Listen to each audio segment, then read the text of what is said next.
بسم اللہ الرحمن الرحیم۔ ہر شخص انڈیپینڈنٹ ہونا چاہتا ہے، علیحدہ ہونا چاہتا ہے، اپنا سہارا بننا چاہتا ہے، کچھ نہ کچھ اچیو کرنا چاہتا ہے، کسی مقام تک پہنچنا چاہتا ہے۔ آخر انڈیپینڈنٹ کہتے کسے ہیں پہلے، اور ہوں گے کیسے، اس چیز کو سمجھتے ہیں۔ ہر لڑکی، ہر لڑکا 20 سے 21 سال کی ایج کے بعد آ کے وہ چاہتا ہے کہ وہ کسی طرح جاب پہ لگ جائے، فائنینشلی اسٹیبل ہو جائے، اسٹرانگ ہو جائے، پیسے پوسے آنے شروع ہو جائیں، کسی طرح وہ اپنے آپ کو بیلنس کر لے سب چیزوں کو، اور بیلنس کرنے کے بعد اسٹیبلٹی آ جائے، یعنی کنٹینیوسلی اسٹیبلٹی آ جائے، اور گھر والوں سے انڈیپینڈنٹ ہو جائے، اپنا روم ہو، اپنا سب کچھ ہو، کوئی مجھے روکے نہ، کوئی مجھے ٹوکے نہ، اور میں اپنی زندگی اپنے مطابق لے کے چل سکوں۔ یہ ہر ایک کے مائنڈ میں آنا شروع ہو جاتا ہے۔ سب سے پہلا پوائنٹ،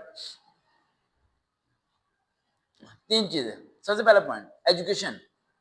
ایجوکیشن کس لیول تک آپ لے کے جانا چاہتے ہیں؟ انڈیپینڈنٹ ہونا تو کوئی مشکل کام نہیں ہے، آپ ایک سیل مین کی جاب کر لیں، تنخواہ ملنی شروع ہوگی، پورا دن جائیں گے، رات کو آئیں گے، کسی کی بات نہیں کر پائیں گے۔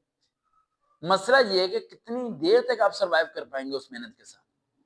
آپ کو وقت کے ساتھ اپنے آپ کو امپروو کرنا ہے، چیزوں کو اچیو کرنا ہے، کسی گولز کو حاصل کرنا ہے، تو بھائی سٹیپ بائی سٹیپ ہونا ہے، ایک دم انڈیپینڈنٹ نہیں ہونا۔ اور رہی بات لائف میں، آپ انڈیپینڈنٹ ہو ہی نہیں سکتے، آپ کو ہمیشہ پوری زندگی کسی نہ کسی شخص کی ضرورت پڑتی ہے، چاہے وہ بیوی ہو، بچے ہوں، ماں باپ ہوں، بہن بھائی ہو، دوست ہو، یار ہو، کچھ بھی ہو۔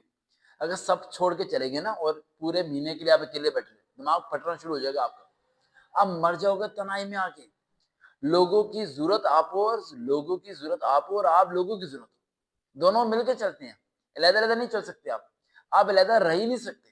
اب جس انڈیپینڈنٹ کی بات آپ کر رہے ہیں وہ اصل میں ہے فائنینشلی انڈیپینڈنٹ ہونا۔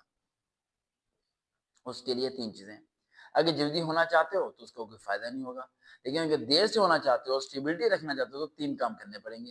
سب سے پہلا کام، ایجوکیشن کو کمپلیٹ کرو اپنی، جو مرضی ہو جائے، کیونکہ ایجوکیشن لائف میں ایک ہی باری ہونی ہے، بار بار نہیں ہونی، ایک ہی باری کمپلیٹ ہونی ہے، اس کے بعد زندگی بھر آپ کو کیا دینا، اس نے فائدہ ہی دینا ہے۔ Point number 2، that is very very important, کہ جس فیلڈ کی طرف جانا ہے پہلے طے کر لو، ادھر تھوڑی سیلری ملے، لگے رہو لگے رہو لگے رہو لگے رہو، ایک وقت آئے گا آپ اسٹیبل ہو جاؤ گے۔ جب اسٹیبل ہو جاؤ گے تو خود بخود آپ انڈیپینڈنٹ ہونا شروع ہو جاؤ گے گھر والوں سے۔ And third point, the last and most point, جسے فالو کرنا تھوڑا سا مشکل ہے، وہ یہ کہ ذمہ داریاں کندھے پہ اٹھاؤ۔ اگر آپ کو لگتا ہے کہ صرف آپ کی ذمہ داری آپ کے کندھے پہ رہے گی، پھر آپ کچھ نہیں کر پاؤ گے، لیکن اگر آپ پہ لوگوں کی ذمہ داریاں بڑھنا شروع ہو جائیں گی، اور آپ نے ان سب کی ذمہ داریوں کو اٹھانا پڑے گا اپنے کندھوں پہ، اور سارے فرائض کو انجام دینا ہوگا، تو اللہ سبحانہ تعالیٰ آپ کی انکم کو بھی بڑھانا شروع کر دے گا، آپ کے ذریعے کو بھی بنانا شروع کر دے گا، آپ کو خود بخود لائف سائیکل میں لے کے آنا شروع ہو جائے گا، اور خود بخود آپ میں اسٹیبلٹی آ جائے گی۔ لیکن اگر آپ اپنا خرچہ اٹھانا چاہتے ہو تو ایک رگڑ بگڑ کبھی لگے گی، کبھی چھٹے گی، کبھی لگے گی، کبھی چھٹے گی، تو بھائی وقت کے ساتھ ساتھ شادی، بچے، ماں باپ، سب کو رکھنا پڑتا ہے۔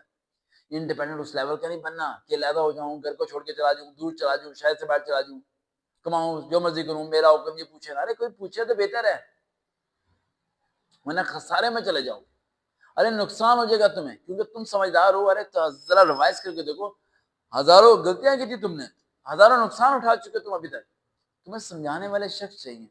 جو وقت جو لوگوں کے ساتھ گزار لیتے ہو چند لمحات، وہ بہتر ہے تمہارے پیسے دینے پر۔ تمہیں کیا لگتا ہے یہ سب دوبارہ ملیں گے؟ ارے ایک باری پلٹ کے چلے گئے نا، غیر لوگ تمہیں بلائیں گے بھی نہیں۔ اپنوں کے ساتھ جینا سیکھو، لیکن سٹیبل ہو کے ان پہ سرو کرنا سیکھو، ان پہ خرچ کرنا سیکھو، سٹیبلٹی لے کے آؤ، تاکہ اپنے اندر انڈیپینڈنٹ والی کوالٹی مینٹین رکھ سکو، ورنہ ایک دن انڈیپینڈنٹ ہو گئے، دوسرے دن تم فارغ ہو جاؤ گے۔ دیکھتے نہ چل سرکار ریئل موٹیویشن، دوبارہ ملاقات ہوگی۔